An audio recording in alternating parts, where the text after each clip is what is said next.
The Supreme Court just changed the playbook with Barnes versus Felix, saying cops have to be judged on the whole encounter, not just a split second. For those of us who carry, that means how we handle ourselves during a stop or a knock at the door matters more than ever. Hello everyone, this is Scott from Line 45. Today, I'm laying out the street-smart rules every gun owner needs to follow so you don't get caught off guard when those rights are put to the test. Before we dive in, do me a solid. Smash that subscribe, tap the bell, hit all the dang buttons down there. You don't gotta, but it keeps this train rolling and lets me crank out more of this wild gun talk for y'all. Alright, enough of that. Let's get back to it. The ruling that sparked it all. The case that kicked this off is Barnes versus Felix, decided back in May 2025. The Supreme Court looked at a police shooting in Texas and told the lower courts they had been looking at it the wrong way. Up until now, some courts would freeze the frame at the exact moment an officer pulled the trigger and only judged that split second. The justices said you can't do that anymore. You've got to look at the totality of the circumstances, everything leading up to the use of force. Justice Kagan even called out the danger of putting on chronological blinders, which is what the Fifth Circuit had done when it cleared the officer without a trial. What the court didn't do is just as important. They didn't revive the old provocation rule, where earlier mistakes automatically made force unconstitutional. They didn't strip away qualified immunity either. All they did was reset the standard. Force gets judged on the whole encounter, not just the last heartbeat before a shot. That's a nationwide shift in how Fourth Amendment excessive force claims are handled. For me, the takeaway is simple. Every part of an interaction matters now. If an officer ramps things up without cause, that context counts. If I'm calm, visible, and clear about invoking my rights, that counts too. The total picture is what courts are supposed to weigh, and that means how I handle myself on the street can directly shape what happens in court later. Rule number 1. Invoke your rights clearly.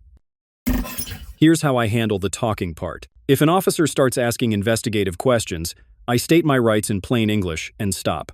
My script is simple. I am invoking my right to remain silent. I want a lawyer. That language matters. The Supreme Court has said it has to be clear and unambiguous. If you hedge or ramble, it can be treated as if you never invoked it. Once you invoke during a custodial interrogation, questioning is supposed to stop unless you reinitiate.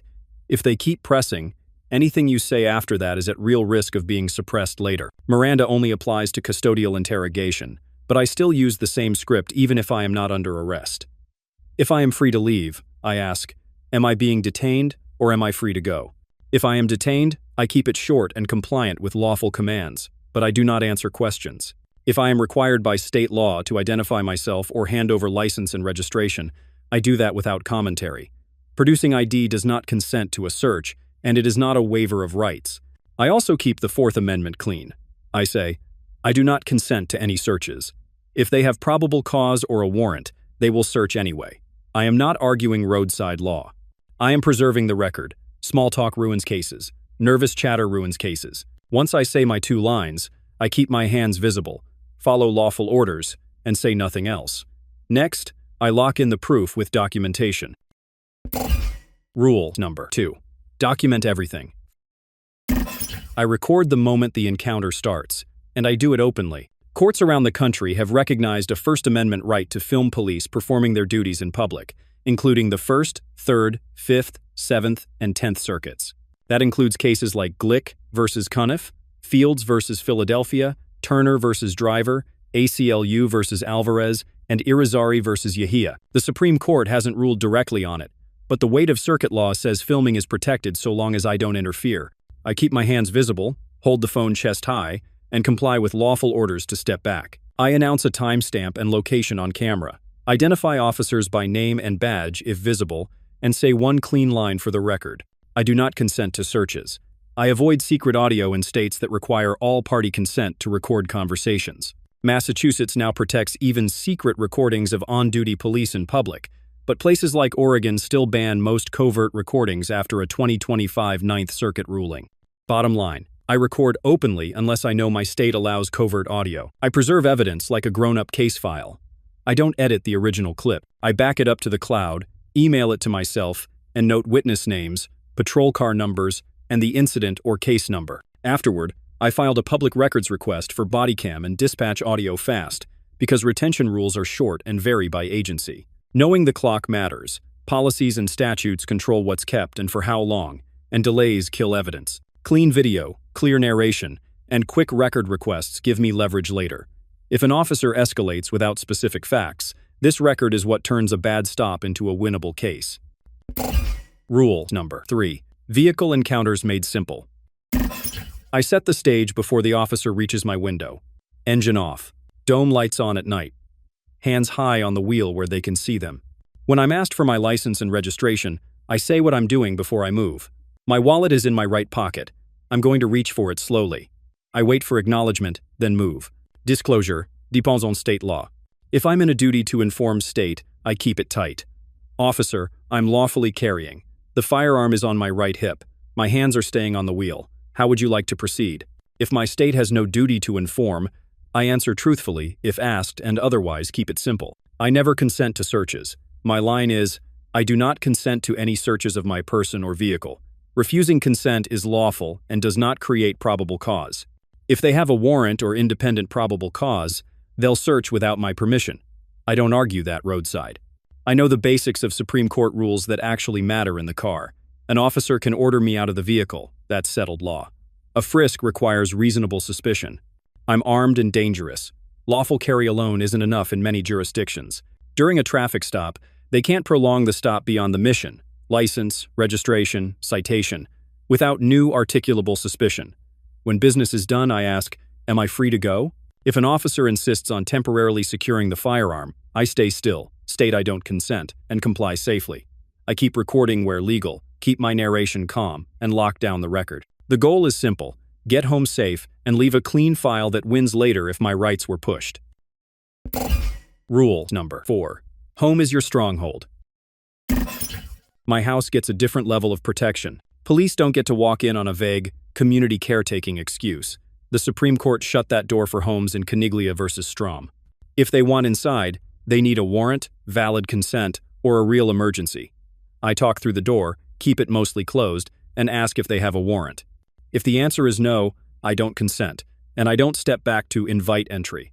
The porch and immediate area count as curtilage, so turning my stoop into a crime lab isn't allowed. A drug dog on the porch without a warrant is a search. The court said so in Florida versus Jardines. If they've got probable cause, they can get a judge. If they don't, the threshold is where it stops.